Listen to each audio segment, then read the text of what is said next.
It's used for our drinks and our food and the shopping. In fact, almost anything. No surprise then that by 2022, the world produced 475 million tonnes of plastic compared to just 2 million in 1950.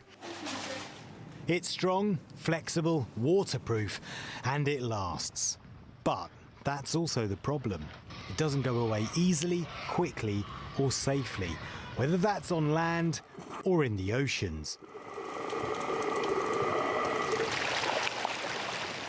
And this is just the stuff you can see, because eventually it breaks down into tiny particles which scientists call microplastics.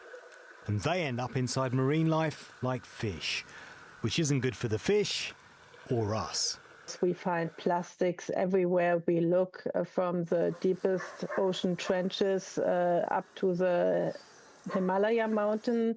So, and also in our bodies, where we look, we find it in blood, in the human lungs, and in the placenta. Even before the babies are born, they're exposed to it. So this just highlights that we really need to get a grip on plastic pollution.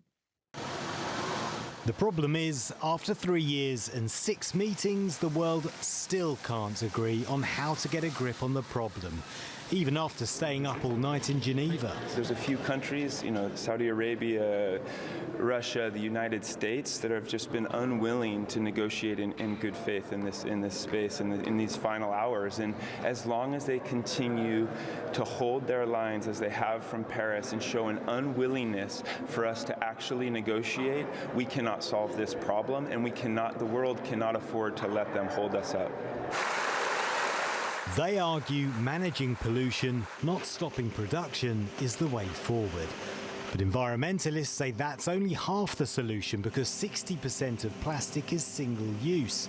And worldwide, recycling rates are only 10%, with a limit on how far that can rise.